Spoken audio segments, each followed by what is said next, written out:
माननीय सदस्य श्री असादुद्दीन ओवैसी जी। सभापति महोदय, आपने मुझे बोलने का मौका दिया। मैडम, आपका शुक्रिया। धन्यवाद। बजट की स्पीच में फाइनेंस मिनिस्टर ने 4 बरादरियों का जिक्र किया। भारत की सबसे बड़ी अक़लियत मुसलमान है, 17 करोड़। मैं हुकूमत से जानना चाहता हूं कि क्या 17 करोड़ मुसलमानों में गरीब नहीं है, नौजवान नहीं है, किसान नहीं है, ख़वातीन नहीं है? वतन अजीज़ में सबसे गरीब मुसलमान है, सबसे ज़्यादा नाखवानगी मुस्लिम ख़वातीन में। AIDS और PLFS का डेटा ये बताता है कि मुसलमानों में सबसे कम असासे हैं और कंजम्पशन लेवल दूसरे मजहबी ग्रुपों के बनिस्बत सबसे कम है। तालीमी इदारों में मैडम 15 और 24 साल की उम्र में भर्ती एनरोलमेंट में मुसलमानों की सिर्फ 29%, शेड्यूल कास्ट की 44%, हिंदू OBC के 51% और हिंदू अपर कास्ट की 59% है। हायर एजुकेशन मुसलमानों का एनरोलमेंट सिर्फ 5% है। PLFS का 2018-19 का डेटा वेज एम्प्लॉयज़ बताता है कि मुसलमान 22% थे, 2022-23 में 15% हो चुका है। सेल्फ एम्प्लॉयमेंट में मुसलमान हिंदू सिख से ज़्यादा 58.4% है। रेगुलर वेज एम्प्लॉयमेंट में सबसे कम मुसलमान है 15% और कैजुअल लेबर में सबसे ज़्यादा मुसलमान 26% है। तो मुसलमानों का शेयर रेगुलर एम्प्लॉयमेंट में लॉस हो रहा है एम्प्लॉयमेंट का। मुसलमान नौजवानों का ना रोज़गार मिलता है, ना तालीम के मौक़े, ना हुकूमत उनको कोई तरबियत सहूलत दी जाती है। मैं मोदी हुकूमत को एक मुसलमानों का एक अछूत बना दिया है, ना कोई सियासी नुमाइंदगी है, ना मुल्क की तरक्की में इनका कोई हिस्सा दिया जा रहा है। मैं मैडम माइनॉरिटी वेलफेयर मिनिस्ट्री में 2023-24 में 38% की बजट में कमी कर दी गई, 5,000 से 3,000 करोड़ कर दिया गया। इस साल के बजट में सिर्फ चंद 100 करोड़ का इजाफा किया गया, मगर 23-24 के बजट के लेवल पर पैसे मुख्तसर नहीं किए गए।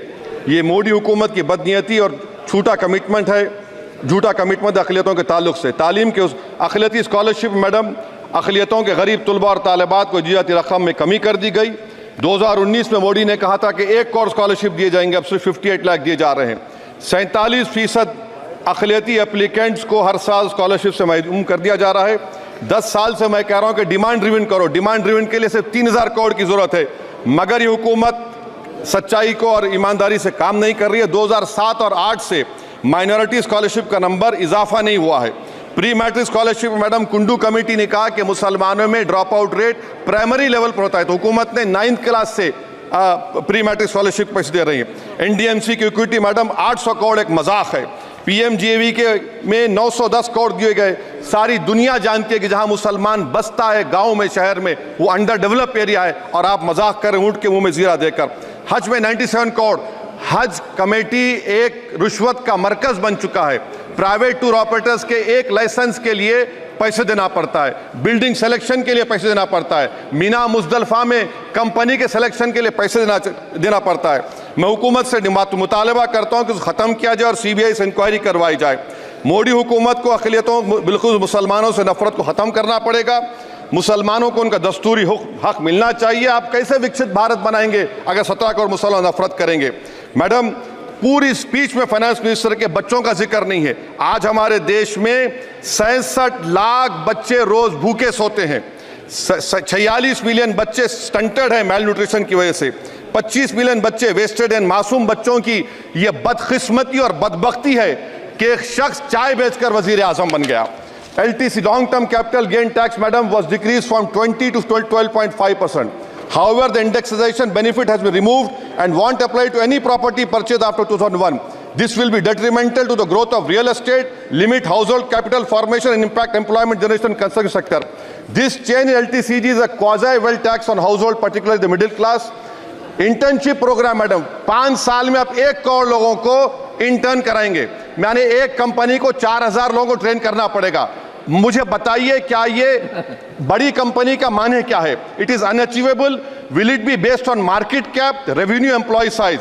मे be prime minister Modi is saying to Agniveer to do internship after 4 years of service in armed forces. Madam, 21 billion people have given up all hope and stopped looking for jobs. This brings down to 9% eligible population that is either employed or they are looking for jobs. Maybe finance minister can introduce a Berozgar tax and tax unemployed as well. No significant increase for social welfare, healthcare. It looks like Prime Minister Modi is saying देश की middle class की संपत्ति पर पहला हक हमारे alliance का है. In real terms, when adjusted to inflation, the allocation of health ABPMJ has declined.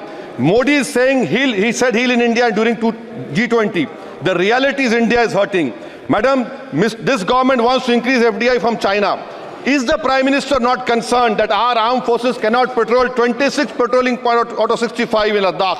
Maybe the Prime Minister wants the Chinese monopoly Indian markets. Import from China have crossed 101 billion 2024. Prime Minister Modi says Khelo India, but in reality the budget has shown that Modi government policy is Jhelo India. गरीब, middle class, farming, city developers, men and women सब मोदी को झेल रहे हैं. Madam, in the current financial year, in February 5th, 15,993 MSMEs have been closed. Total MSCs closed have 35,680. Andhra Pradesh bifurcation.